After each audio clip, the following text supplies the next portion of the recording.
Supreme Court gives Obama some terrible news. Neil Gorsuch just made his first ruling as a Supreme Court justice, and it was a big one. Trenddify reported that the Supreme Court met this week to decide a case that was very close to Barack Obama's heart. The highest court in the land made the decision that the only Islam taught to our children in public schools will be the history of radical Islam and what they can do to help stop it. Gorsuch cast the deciding vote in this case, as the Supreme Court ruled 5-4. The government certainly has no business being involved in religion, but this isn't a government issue or a religious issue, Gorsuch said in a statement. This is about the judicial branch interpreting the laws as they apply to the teaching of religion. We should be teaching any religions in this country besides standard Judeo-Christianity, as our founders wanted, and we certainly shouldn't be filling the children with lies about Islam being a religion of peace when they see the carnage on the news almost every day. It is our duty as Americans first and judges second to safeguard the way our children are indoctrinated, he added. Share this story if you support this ruling. Everyone is talking about what Melania Trump did for Easter. Though the Obamas both claim to be proud Christians, they spent the last 8 years completely ignoring Christian holidays in favor of instead promoting Muslim holy days. That's why the deep Christian faith of the Trumps has been so refreshing. The Sun-Sentinel reported that the entire Trump family was spotted on Sunday attending Easter church services at the altar of the Episcopal Church of Bethesda by the Sea. President Donald Trump and his wife Melania were accompanied at the service by both Tiffany and Barron Trump as well as Melania's parents. It's Melania, however, who got the most attention of the group for her truly stunning outfit. The First Lady took to Twitter to wish her followers a happy Easter, as she also posted a photo of herself wearing a beautiful white dress. This came after hundreds of people Saturday afternoon marched from West Palm Beach toward Mar-a-Lago, calling for the president to release his tax returns. President Trump responded to this on Twitter right before he left for the church service on Sunday. I did what was almost an impossible thing to do for a Republican easily won the Electoral College. Now tax returns are brought up again? He tweeted.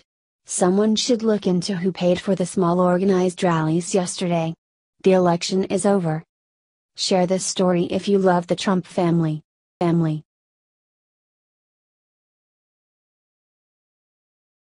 Breaking news out of North Korea right now. In breaking news which should make all red-blooded Americans glee with pride and patriotism. A former British Foreign Secretary Sir Malcolm Rifkind is telling the BBC that Saturday's failed North Korean missile misfire was apparently no misfire at all. Apparently, it's being reported that the missile fired Saturday, which blew up almost immediately after launch, wasn't just North Korea's ancient technology and plain ineptness at play, but it was none other than the Pentagon's doing. It's rumored President Trump's Pentagon has used cyber warfare tactics to render Kim Jong-un's wargaming days over, at least for now. Via the Federalist Papers. The failed missile test in North Korea may have been an act of sabotage by the United States government. A former British Foreign Secretary is telling the BBC that American intelligence used cyber warfare before to thwart North Korean missile test and that there is a strong belief that the Trump administration was behind the regime's failed launch. Sir Malcolm Rifkind said, "It could have failed because the system is not competent enough to make it work, but there is a very strong belief that the U.S. through cyber methods has been successful on several occasions in interrupting these sorts of tests and making them fail." All this came at a time when United States Vice President Mike Pence is scheduled to visit South Korea. Pence is visiting to discuss the rising tensions between the North and the South. Because the Korean War ended in a truth and not an actual peace treaty, the dirt-poor North Korea and the prosperous democracy freedom-loving South are still at war. Kim Jong-un, which is also known as the only fat boy in North Korea, where most of its population is starving, regularly threatens the South and the South's main ally, the United States of America. As he stated multiple times during the 2016 presidential campaign, President Trump has sent a clear message to Fat Boy stating if he keeps up his shenanigans he might even give the order to strike without North Korea striking first. By doing this, Trump has set a clear presence that the days when Fat Boy used to throw a temper tantrum and the US would send him money or sign Michael Jordan basketballs to keep the peace were in fact over. This shows the deal President Bill Clinton made in order to stop North Korea's nuclear program was a resounding failure. Thank God the days of the Clinton and Obama appeasement policies and leading from behind are over. Good riddance. Look what Trump just did for Easter. This is amazing. After 8 long and dark years of having the far-left anti-American heat, Barack Hussein Obama as president, this Easter Christians can once again be proud of their leader. It's being reported President Trump has traveled to Mar-a-Lago on Air Force One for this Easter Sunday. First Lady Melania and their son Barron will travel on their own Trump Force One to meet him. They are going to have the whole Trump family over for Easter Sunday celebrations. Except for Iga, who is celebrating Passover in Canada with her husband Jared Kushner and 3 children. The first family will attend Easter service at the Church of Bethesda by the Senior Estate in Palm Beach, Florida on Sunday. The same church where the future president and future First Lady were married back in 2005. The president is then expected to spend the rest of the afternoon with family, celebrating Easter festivities and having their traditional Easter egg hunt with his grandchildren. On Monday he and the First Lady will travel together to the White House to host the annual Easter egg roll. The first Easter egg roll began in 1814 and it was started by First Lady Dolly Madison, the wife of then-President James Madison. Hundreds of children decorated their own eggs, which they brought from home, to join in the fun. Of course, during their time at the White House, the Obamas turned the fun into a let's go play them to promote an active lifestyle. They could never take a break from the agenda. During his weekly radio address, President Trump stated, "Easter is a holy day of reverence and worship, a sacred time that fills the spirit of our nation with the faith of our people.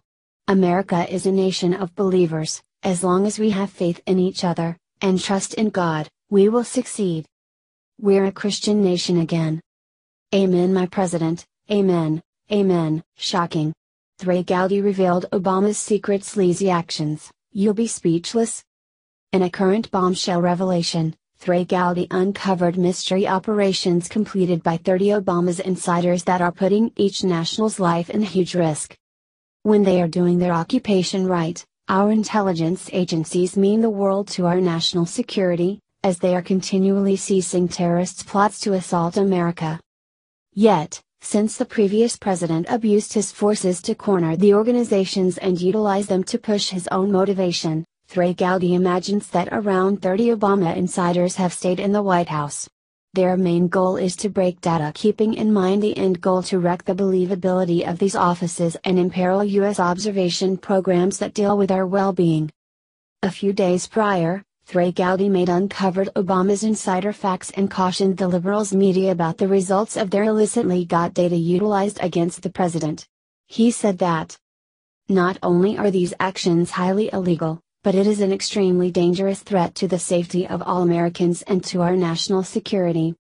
The unnamed source is one issue and I'm going to let the media sort out whether the moral quandary that is that. I tell you what is not a moral quandary. That is printing of classified information. I will tell you this, we had a hearing yesterday on one of our surveillance programs up for reauthorization programs this year. The reauthorization of these tools that we need to keep US safe is in jeopardy if we do not stop the leaks, Gowdy continued. Leaks are illegal and they are dangerous and they are deleterious to our national security. It is a small universe of people who would have had access to the underlying conversation, any summaries, and then what ultimately wound up in the Washington Post. So you need to find those 30 and apply whatever pressure is necessary from a legal standpoint through your investigation because leaks are going to destroy these programs, he added. Considering all that he has done, it doesn't shock us that the previous president is taking unlawful activities as a weapon against his adversaries. In any case, what he's doing is to a great degree flighty, as that these activities can put our country's security in question. The president must recognize these 30 worms and dispose of them quickly. What do you think about this? Do not hesitate and write your thoughts in the comments section below. Share the truth, be patriots. Thank you for reading. Insane. BLM activist attacks Trey Gowdy in courtroom. What he did next will leave you speechless. In the politically charged world that we live now, Trey Gowdy is a beam of expectation. Despite the fact that the class you are going to watch is 2 years of age, however, it is worth glance back at for his extremely marvelous takedown of a social equity master. Meet Deborah Ramirez from Northeastern University went up against Trey Gowdy in the House. As per Politico, Gowdy scrutinized her amid the House hearing on the cases that BLM was making. They feel that cops are one-sided against Black Americans. Ramirez says that she was a previous prosecutor, yet the contrast amongst her and Trey Gowdy is that Trey Gowdy was readied. Trey Gowdy hit her with a rundown of 340 police officers who were killed in the line of duty in South Carolina. Whether you're killed by a police officer or your next-door neighbor, you're every bit as dead, are not you? I want to get to the point where we lament the death, the murder of a Black female like Nell Lindsay, a South Carolina woman murdered by her estranged husband in 2002, just as much if it's at the hand of an abusive husband, which it was, as we would if it would have been at the hands of a white cop, he said. So I hope that part of this 21st century police strategy conversation that we're having includes getting people to cooperate with law enforcement so you can hold people to the exact same standard regardless of the race of the victim, he said. This is great, Gowdy. What do you think about this?